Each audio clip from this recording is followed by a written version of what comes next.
Hi welcome to Suman TV. Back pain back pain back pain ఇప్పుడు ఎవరిని కదిలించినా కూడా ఇదే బ్యాక్ పెయిన్ కంప్లైంట్ చేస్తూ ఉన్నారు. ఈ బ్యాక్ పెయిన్ రావడానికి మన డైలీ లైఫ్ స్టైల్లో మనం చేస్తున్నటువంటి మిస్టేక్స్ ఏంటి? సో బ్యాక్ పెయిన్ వచ్చేటప్పుడు ఫస్ట్ ఆఫ్ ఆల్ అసలు మనం ఏం చేయాలి? డైరెక్ట్గా ఆర్థోపెడిక్ని మనం వెళ్ళి కలవాల్సిన అవసరం ఉంటుందా, లేకపోతే ఫస్ట్ ఫిజియోథెరపీ అనేది చేయించుకోవాల్సిన అవసరం ఉంటుందా? సో అసలు ప్రాసెస్ అనేది ఎలా ఉంటుంది?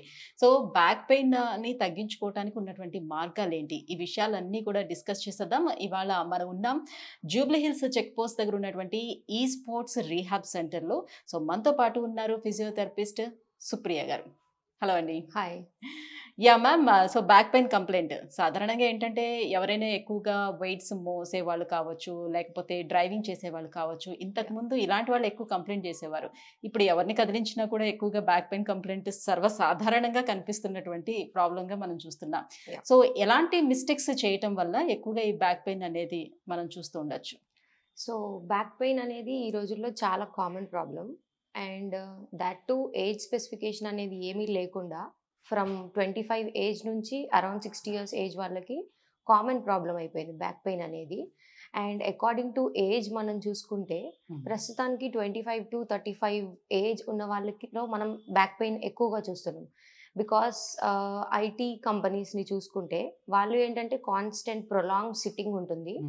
And only weekends Saturday and Sunday ఆ టైం వచ్చేసరికి they'll go to sports and all. కొంతమంది క్రికెట్ ఆడతారు అలా. సో కంప్లీట్ 1 వీక్ అంతా బ్యాక్ ని కంప్లీట్ స్ట్రెయిన్ చేసి అండ్ సడన్లీ వాళ్ళు క్రికెట్ కి వెళ్ళడం అనేది కంప్లీట్లీ రాంగ్ అది. అండ్ హౌస్ వైఫ్స్ అలా చూసుకుంటే వాళ్ళల్లో వచ్చే బ్యాక్ పెయిన్ అనేది అకార్డింగ్ టు దేర్ కండిషన్స్ మళ్ళీ.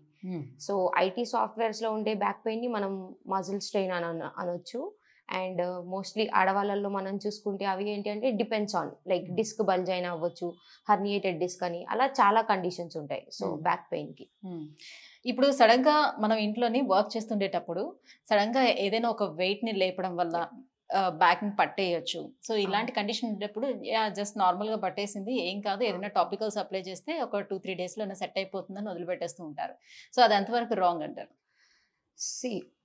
మనకి back pain heavy weights lift చేయడం వల్ల వచ్చింది. సో అక్కడ మనకి రీజన్ ప్రాపర్గా ఉంది. సో దానివల్ల మనం కొన్ని డేస్ టాబ్లెట్స్ యూజ్ చేసి తగ్గిపోయింది అని అంటే అక్కడ మజిల్ వీక్నెస్ అనేది స్టార్ట్ అవుతుంది. సో మజిల్ వీక్నెస్ ఉంటేనే మనకి బ్యాక్ పెయిన్ అనేది వస్తుంది.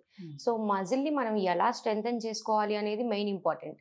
సో మెడికేషన్స్ వల్ల మనకి 2-3 డేస్లో తగ్గిపోతుంది, బట్ మజిల్ వీక్నెస్ ఉంటుంది కదా. సో కొన్ని డేస్ తర్వాత ఇఫ్ ఇన్ కేస్ మనం వెయిట్స్ లిఫ్ట్ చేసినా కూడా అగైన్ పెయిన్ అనేది వస్తుంది. సో మళ్ళీ టాబ్లెట్స్ యూజ్ చేయాల్సి వస్తుంది. సో దానికి పర్మనెంట్ సొల్యూషన్ ఎలా అంటే end of the day exercises, physio అనేది చాలా ఇంపార్టెంట్.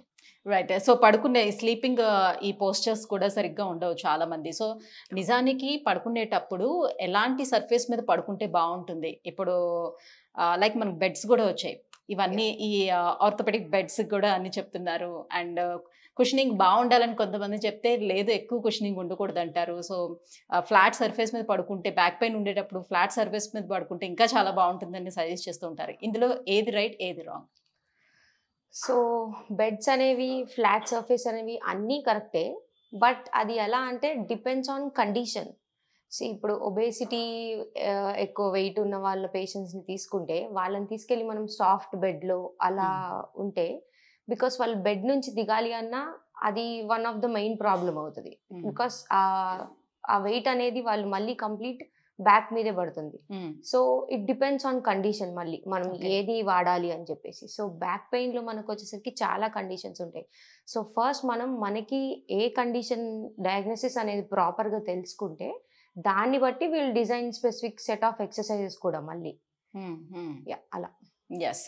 సో ఇంకా ఎలాంటి ప్రికాషన్స్ తీసుకోవాలి బ్యాక్ పెయిన్స్ రాకుండా ఉండేందుకు? సో స్పోర్ట్స్ కండిషన్స్లో ఆల్సో ఎక్కువ క్రికెట్ ఆడే వాళ్ళల్లో, వాలీబాల్, ఫుట్బాల్ ఆడే వాళ్ళలో ఎక్కువ బ్యాక్ పెయిన్ అనేది ఉంటుంది. సో వాళ్ళకి కోర్ స్టెబిలిటీ అనేది main important. So IT softwares వాళ్ళకి చూసుకుంటే వాళ్ళకి ప్రొలాంగ్ సిట్టింగ్, ఫిజికల్ ఇన్యాక్టివిటీ అనేది తక్కువ. సో వాళ్ళకి ఎర్గనామిక్స్ ట్రైనింగ్ అనేది చాలా important. I mean postal corrections, ఎలా కూర్చోవాలి, ఎలా ఉండాలి అనేది. అండ్ కమింగ్ టు మళ్ళీ ఇంట్లో హౌస్ వైఫ్స్కి వచ్చేసరికి వాళ్ళకి కొంచెం ఎక్సర్సైజెస్ అనేది, రెస్ట్ అనేది కావాలి. సో దానికి ఫిజియోథెరపీ, పెయిన్ మేనేజ్మెంట్ అనేది ఎక్కువ ఇంపార్టెంట్. సో అలా అకార్డింగ్ టు దేర్ ఆప్షన్స్ కూడా we have that so person బట్టి సో వాళ్ళకు ఉన్నటువంటి ఆ పర్టికులర్ ప్రాబ్లం బట్టి సో డిఫరెంట్ గా ఉంటుంది, రైట్. సో ఇప్పుడు ఫిజియోథెరపీకి వచ్చేటప్పుడు మీ దగ్గర ప్రాసెస్ అనేది ఎలా ఉంటుంది? సో ఎవరికి ఎలాంటి ట్రీట్మెంట్ అంటే అందరికీ ఒకే రకంగా ఉంటుందా ఫిజియోథెరపీ అనేది? సో ఇక్కడ ఉన్నటువంటి లేటెస్ట్ ఎక్విప్మెంట్స్ ఎలా ఉన్నాయి? సో ఫిజియోథెరపీ అనేది అందరికీ సేమ్ ఉండదు.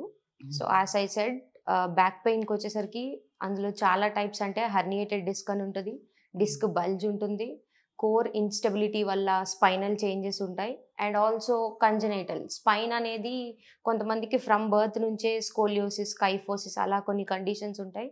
సో దానిని బట్టి విల్ ట్రీట్ అకార్డింగ్లీ. సో మా దగ్గరికి వచ్చే వాళ్ళలో ఎక్కువ ఎవరు అంటే sports and software people. Okay. Because here we are completely concentrating on sports and ortho physio కాబట్టి. సో వీళ్ళకి మేము ఎలా అంటే సాఫ్ట్వేర్ వాళ్ళ వచ్చేసరికి core strengthening exercises, postural corrections, ergonomics and different techniques like cupping, needling, muscle relief కోసం so అలా చేస్తూ ఉంటాం. అండ్ స్పోర్ట్స్కి వచ్చేసరికి ఏంటి అంటే కంప్లీట్ స్పోర్ట్స్ ట్రైనింగ్ వాళ్ళకి, కోర్ స్టెబిలిటీ నుంచి మళ్ళీ వాళ్ళు బ్యాక్ టు స్పోర్ట్స్ వెళ్ళేంత వరకు and will plan according to that. So వాళ్ళ బౌలింగ్ ఎలా ఉంది, బ్యాటింగ్ ఎలా ఉంది, so required to that will design exercises. So mostly sports persons వస్తారు అంటున్నారు కదా, సో వాళ్ళకి ట్రీట్మెంట్తో పాటుగా సైమల్టేనియస్గా వాళ్ళకి ఏమైనా డైట్ కూడా సజెస్ట్ చేస్తారా మీరు? యా ఉంది, ఆ ఆప్షన్ కూడా ఉంది మా దగ్గర. Okay, right. థ్యాంక్ యూ అండి, thank you so much. So back pain వచ్చే వాళ్ళకి సో ఎలాంటి ట్రీట్మెంట్ ఈ స్పోర్ట్స్ అండ్ రీహాబ్ సెంటర్లో ఉంటుంది, సో మనం ఏ మిస్టేక్లు చేస్తున్నాము, సో వాటిని ఎలా అవాయిడ్ చేయాలి, ఈ విషయాలన్నీ కూడా తెలియజేసినందుకు thank you so much. Thank you.